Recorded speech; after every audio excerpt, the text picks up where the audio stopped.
Well, hello everybody. This is a live stream going out from Skype and Microsoft. I'm here in the UK at the moment, and because there's time differences around the world, of course, this is going to be recorded for any teachers and students that miss it on the Skype platform. Um, I'm going to be talking for only about 20 minutes, that's all. And what I want to cover is about modern day exploration, about some of the key expeditions that I've done over the years, and I'm going to be finishing with my expedition to Mount Everest in 2018. Of course, this is a little bit interactive, as it should be, and if you have any questions, then you can put it on the IM window, and I can probably answer a few of them after this presentation. But I think if you've got any real great questions that your students would love to hear from, if you go onto Twitter, go to Ask Mark Wood, and then I'll go through all these all the way through the next 5 or 6 days, and I will do my best to answer as many as I can. I think that's the reason why I explore. I try and reach out to as many students worldwide as I can, and in 2018 we're going to create the most extreme classroom on the planet, reaching out to over 4 million students worldwide. So how do I get from being a school child to actually reaching out to that many students worldwide? Well, I'm going to give you the details of that now. Before I do, though, there has been a question pushed out to a lot of schools and you guys today as well, about three changes for global warming. What three changes would you do? And I know a lot of students have been thinking about this, because if you live in jungle areas or the Arctic or city areas, these three changes would be very, very different. Now, the three changes that I would make would be about the whole planet. I think global communication is so important. So to start off with, we've got to keep on talking about the issue. There's no point in ignoring it. Secondly, it's about leaders around the planet not having the ignorance or the arrogance to ignore the issue of climate change. And thirdly, it's about the individual. So you and I, who can live anywhere on this planet, taking a personal responsibility for the planet itself. So that's my three reasons, and I'm hopefully looking for other reasons as well from students around the world. Now, when I left school, I went to a school in the central UK, and there was lots of car factories around where I was living. So when I left school, it looked like it was going to be I was going into a car factory. So I decided to head into the military, and at the time there was no war, but we went out and did operations in the Middle East and in Africa and other places as well. So it was a real baptism of fire to look at exploration and to see the world a little bit differently. And one key area the military that I talk about with students is about when I flew at 17 years old, flew in a helicopter across the African plains, and we landed in the desert, and as the dust settled, the four of us jumped out of the helicopter only to be confronted by Maasai warriors. And 17 years old with Maasai warriors walking towards you made me think that life could be very, very different. And I think that was a little trigger for me to think differently about life. Then went on to work for the rescue services, and then I went on to exploration. And to date, I've done over 35 major expeditions around the world. Mainly working in cold places. I've been to the North, the South Pole, magnetic, geomagnetic poles, and I know all you geography teachers should be grabbing a globe at this point and pointing all these areas out to students. So I'm giving you some work here, geography teachers. I've also shot films in Alaska, in Svalbard, in Spitsbergen, and also Mount Everest as well. So a lot of great cold weather journeys, also some great films that are attached to it. We'll hopefully be posting some of these films up so you guys can have a look at that. My website's markwoodexplorer.com, so you can go onto that and have a look at these films. Um, I want to touch on three main expeditions that really changed my life. One of them was a solo expedition which was over 50 days, and it was less about the environment I was walking through. It was more about what I was feeling inside and how I coped with it. The second one was a life and death situation, where I think if I made the wrong decision, I wouldn't be here today. And the third one is about being on the real cutting edge of climate change and trying to relate that back to inner city students, trying to link them with climate change issues itself. On the first one, it was a solo journey across Antarctica, and the reality of the journey was when the helicopter took off away from me and I was left alone with over 1,200 of kilometers in front of me over 50 days. And my intentions were all good, but after 5 days of the expedition, the reality was too big, and the enormity of the expedition. So I sat in my tent for about 36 hours and broke down. And I'm not afraid to say, because I should be honest, that I cried and I felt very weak. At that time, we had thousands of students worldwide watching my every move. And it was the first time that I was truly exposed on an expedition to a global audience of students. And I didn't want to feel weak, but I thought if you are honest, then students can relate to that. My friend talked me back on my feet. I got on my satellite phone and he talked me back on my feet, and I started to make my way forward. There was no mountains, no people, no animals, nothing. It was a white horizon as I was moving forward. I had my iPod with me, but I lost my iPod on the second day of the expedition. My iPod was white. I'm never going to take a white iPod again. I needed to create dreamscapes in my head to take my mind out of the situation, to cope with the day-to-day grind of being alone and have nothing to think about.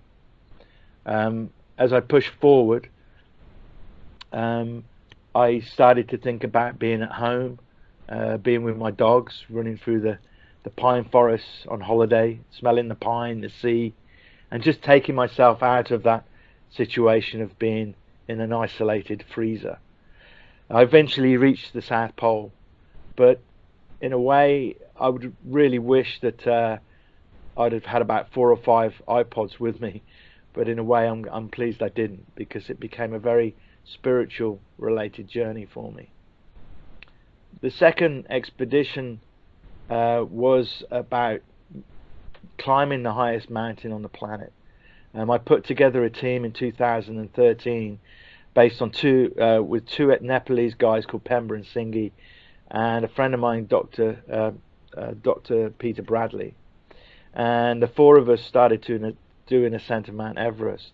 Now, this was the very first time that Skype and Microsoft really came on board with the expedition. It actually became the Skype Microsoft Mount Everest Ascent Expedition, and we were kind of like putting this journey together and reaching out to as many students. We actually reach out to 10,000 students worldwide. So hopefully, can you see these pictures now?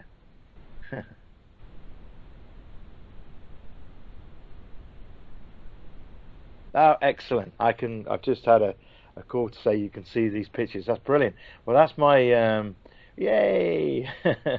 That's my handsome face. That's in the South Pole as I was crossing the South Pole. That's my best look, by the way. And these are polar bear prints as well, as I saw polar bear prints on the way to the North Pole a few months afterwards. This is the picture that I really wanted to show you. So this is our approach to Mount Everest. The clouds just above the mountains there, the clouds hanging above Mount Everest itself.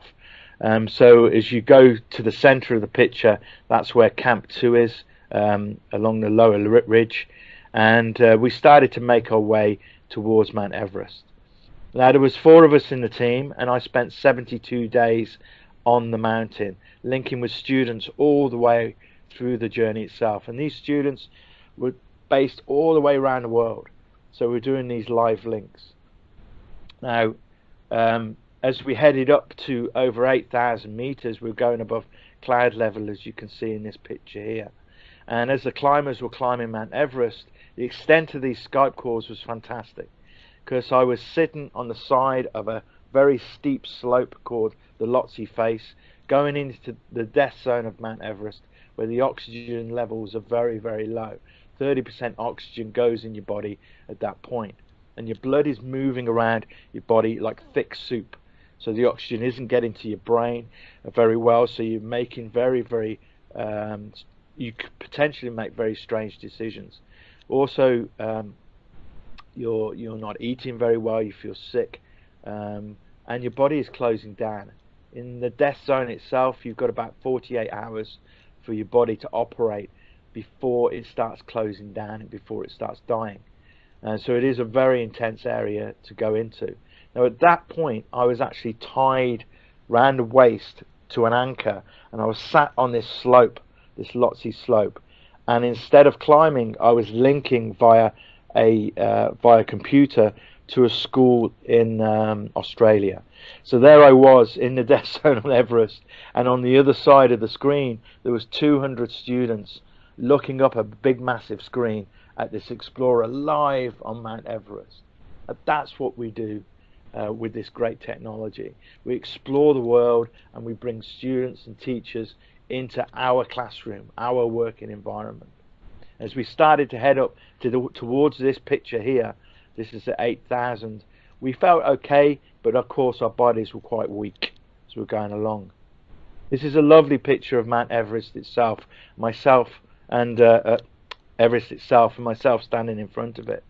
On the 19th of May in 2013, with 10,000 students watching us, and I had a unit in the back of my rucksack to do a live link from the summit of Mount Everest to a school in California, with a film crew waiting there, and some people from Skype and Microsoft to see this first live call from the summit. On that date we started to ascend. 72 days and our final ascent of Mount Everest. It was dark, but the mountain was outlined by a full moon, so it was a beautiful sight to see. But it was minus 45, so tremendously cold, and the wind was hitting at a 50-mile-an-hour side wind. So as we started to ascend, it was a very intense situation. But as a polar explorer, I was kind of used to these cold weathers and winds. 500 meters from the summit, my friend Singy collapsed in front of us, and as I approached him in the darkness and lifted him up to me, I realized that he was about to die. Now, it might seem strange me talking about this on a children's sort of platform, but exploration is awesome, and that's why I do it. But if you make a single mistake in these environments, these cutting-edge expeditions, then this could mean life and death. And in this situation, as Singy lay there, I went back to my friend, the doctor, Peter, and said, Singy's going down. And Peter said to me, my feet are frozen, I need to head down the mountain. Now the fourth member of the team came up and said he's scared and he wants to head down the mountain. He started to abseil down. So there I was, left with 500 meters to go, probably about an hour to get to the summit of Everest, with my friends potentially dying around me. And I needed to make a decision on whether I go that last few hundred yards to plant the flag and do the live call and do the link, or to rescue or support my friends down to 8,000 meters in safety. Now, in a classroom scenario, when I give this talk, I then pose the question to the students, what decision do you think I made? And it's remarkable, whether I'm talking to South Korea, India, United States, Canada, the screen is lost and I'm sitting in front of them, and the students will put their hands up and say, you went that last few hundred yards and then you came down and rescued your friends, or you rescued your friends straight away. But it's great. There is a right answer to this, but it's great to see the students actually thinking about the situation that I've put them in. The decision I made that day was based on me as a human being rather than an explorer, and it was life is more important than actually summiting a mountain itself or reaching the North Pole or the South Pole. From explorers all the way through the ages, from Neil Armstrong to Peary to Shackleton to Scott, even to this guy called Mark Wood, we've always got one thing in common, and that's we're storytellers. So the important thing about an expedition is coming back alive and telling stories like this. On that particular night, we got him down the mountain, and in short, 3 days later, we walked him back to the village, and he lived. In fact, all of our team lived. We didn't reach the summit of Mount Everest, but I think it was more of a message to the students who were watching that expedition about exploration and about life than really me waving a flag at the top of a mountain. This is the power of communication from the extremes. In 2016, I went on a Russian long-range helicopter across the Arctic Ocean to one of the most, or the most unstable area on the planet, environmentally. And this was to an arbitrary point on the Arctic Ocean. I went with two colleagues who were specialists in cold weather expeditions, and we landed on the ice reluctantly by the Russian helicopter pilots. They were screaming at us, "We can't land here, it's too dangerous." So we hovered above the ice, threw our kit off, and we lay down until the helicopter disappeared. It was too dangerous, they were correct. But we started to make our way towards the North Pole. Now, our reason for doing this particular expedition is so significant for our future expeditions and how we think about our planet. There's a real problem within climate change in the sense that communicating is sometimes difficult. If I mention climate change to some classrooms, some of the students may switch off, and I'm not being rude there, I'm just being honest. What we need to do is humanize climate change. If people mention terrorist attacks around the world, people listen. The reason for that, there's a human element attached to it. So what we did with this expedition is we allowed people to see how professional we are, but also how human we are, how normal we are. And we bring these characters out into the film that we developed. And then we did the expedition to the top of the world. We entered the water, we crossed open moving sheets of ice. We had polar bear experiences. We had tremendous cold, we had friendship and fun, and an incredible journey to the North Pole itself. Now that expedition has been turned into a major film, and it will be coming out later this year. And I'll be speaking with our good friends at Skype and Microsoft to see if there's a way that we can actually push this out to all our great students around the world. The expedition then leads on to our next journey, which is next year.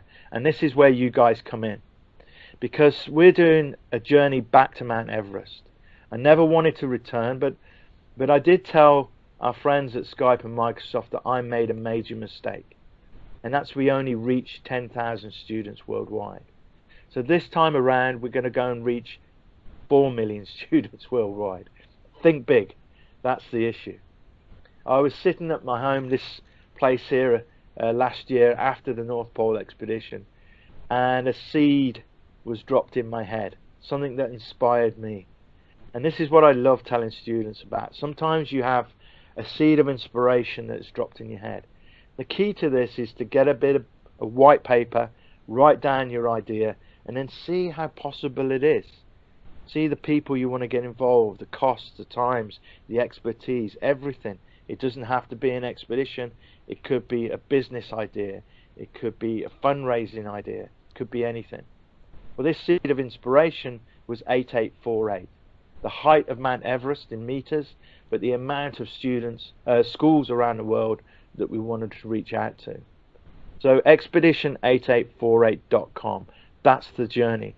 A reascent of Mount Everest as a film crew to film everything this time for a documentary. But the key thing about this journey is the interaction between the students and the explorers. Think of these great astronauts that go into space now and link directly from the spaceships into classrooms, teaching the students how space is important to the human race. Well, we're doing exactly the same thing, but here on Earth. and we'll be linking with students as we did before. We'll be sending lesson plans. So we've got another great partner on board called Lonely Planet. So Skype, Lonely Planet, and Microsoft are joining together to create lesson plans for teachers.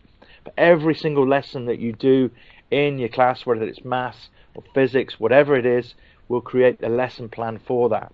And that will be sent out online to all teachers to use if you want to change slightly, to make sure that you interact with the explorers on Everest. We'll also be doing one big lesson plan through a clean air technology program that we're doing, which will read the pollution of planet Earth, and that data will be used hopefully to change political views on climate change. We'll also be doing a documentary inside the area of the Himalayas. We'll be doing pop-up cinemas where we'll show locals and other climbers why we're doing this particular expedition. The important thing about the journey is the message, and the message is to all students that this is their planet, this is their home. One question I asked a few weeks ago to some students was, where's the center of the universe? A tough question, huh? The center of the universe is wherever you are standing at that particular moment, because everything you do comes out from the center of you, so you must be the center of the universe. So thinking about that, you have a real responsibility, and the responsibility of environmental issues is so important. The cancer, the environmental cancer that's hitting this planet, is something we should not ignore as we're going through our own lives. So I hope that these expeditions that we put together in these wonderful places around the planet are inspiring teachers to join forces with us, inspiring then students to think differently about life. Now, the final thing that I do want to say is, if you want to become virtual expedition members, go on to expedition8848.com. Sign your school up, expedition8848.com, and sign your school up for free. All of this is for free to schools worldwide.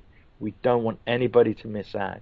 Whether you're living in a very small area in Africa, say, with 6 students in a classroom, or whether you go to a very, very posh school in the centre of the UK, costing thousands of pounds each year to join. There's no difference in people, in abilities, creed, whatever it may be. We invite everybody to come into our journey next year.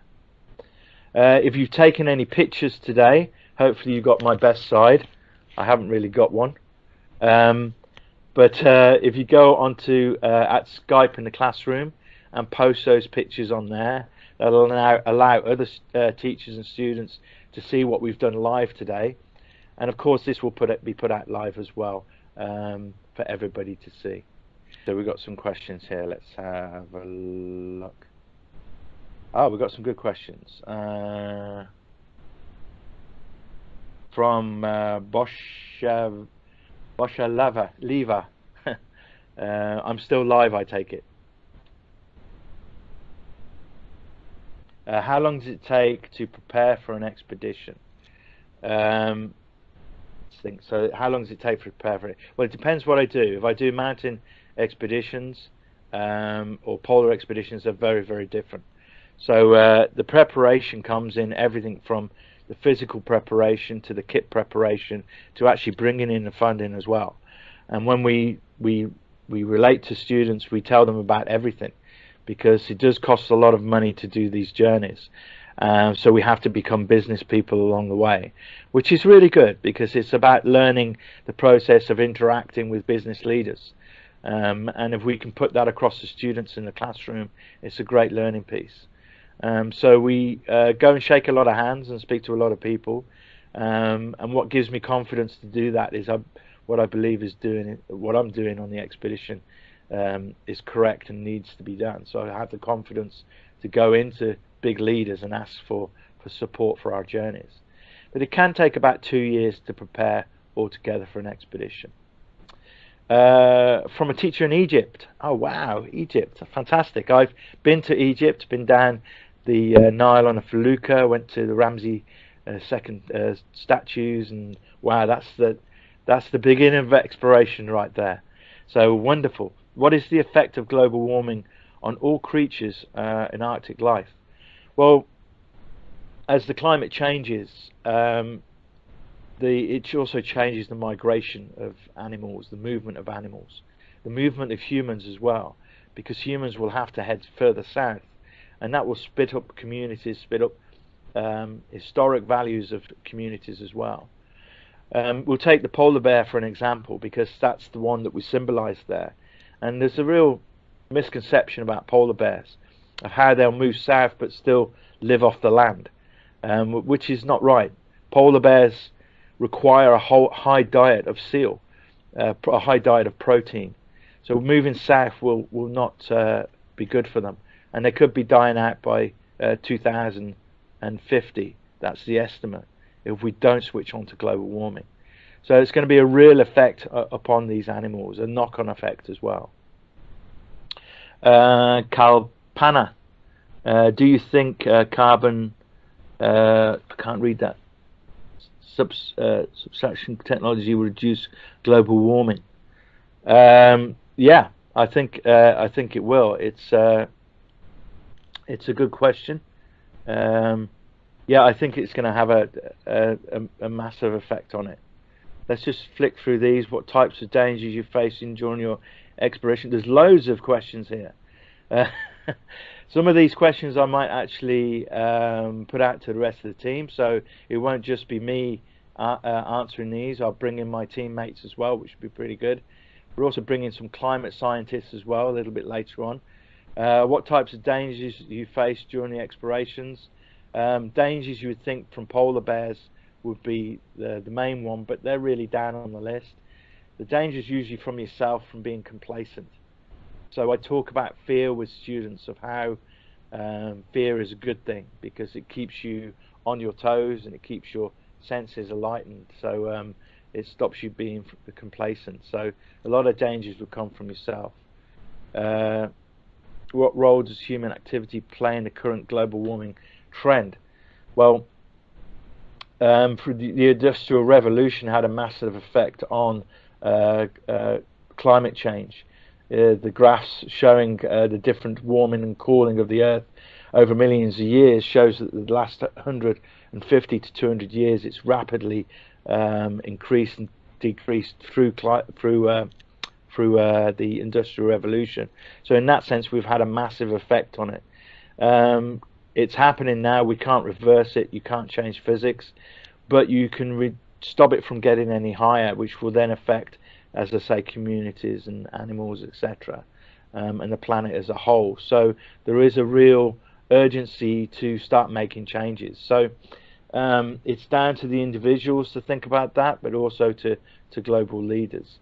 And I do have a platform here to mention President Trump. I'm not going to go on about him too much, but I did speak about arrogance and ignorance, and I think that's not just towards himself, but there are other leaders around the world who are kind of ignoring the fact of climate change.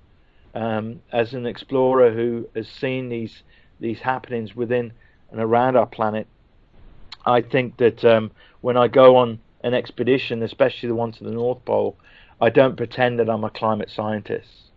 We film the atrocities out there, bring the film back, and allow our friends who advise government on climate change to give the real science behind what we're doing.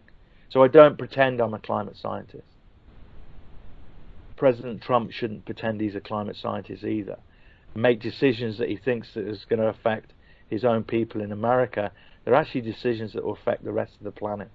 So he should be advised by real scientists who study this day in, day out, and who are not paid millions and millions of pounds to do it. They're paid professors or lecturers' wages to do it. So, and being scientists, they work on facts. Sorry about that, but it's worth saying. Okay, so there's loads of other questions coming in. So what I'm going to do, let's have a look some more. What types of food should you have there? The type of food we take is dehydrated food, where we add hot water Well, we boil the water up and add that. High protein it is. We burn 6,000 to 8,000 calories a day on expedition. So like a high performance athlete, that we need the high protein calories. How do explorers contribute to global warming? Well, I kind of just answered that in a way. We're not scientists, but we carry cameras. We know how to operate on long-range expeditions. So we film what we see on ground level. And really, this is what satellites can't pick up.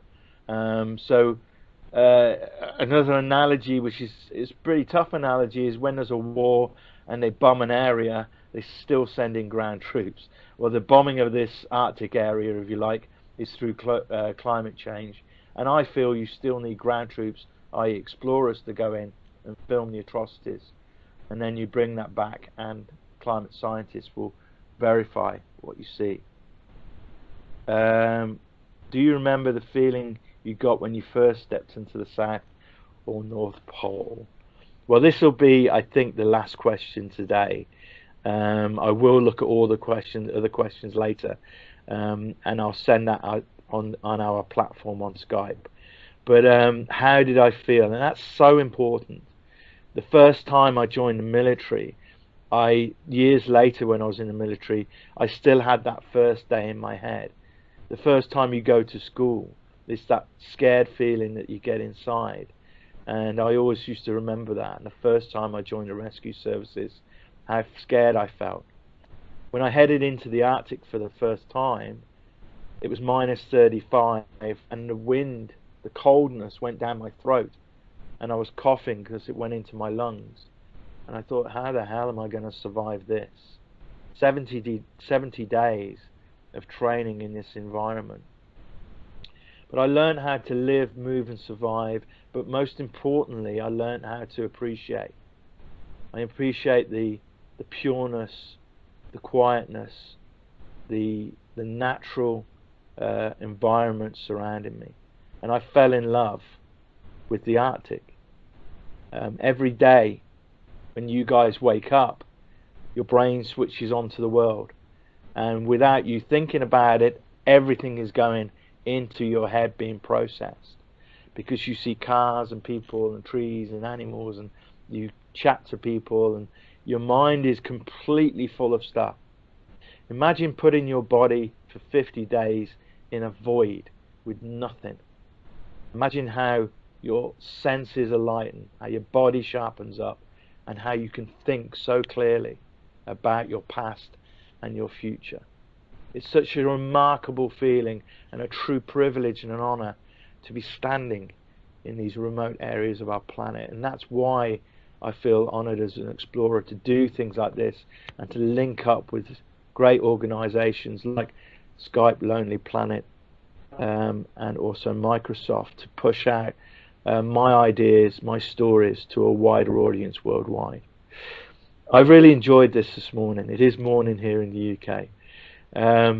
I've really enjoyed it. It's been a great way of interacting with people around the world. This is going to go out live, and I'm going to do hopefully some more things in the future leading up to the expedition this year.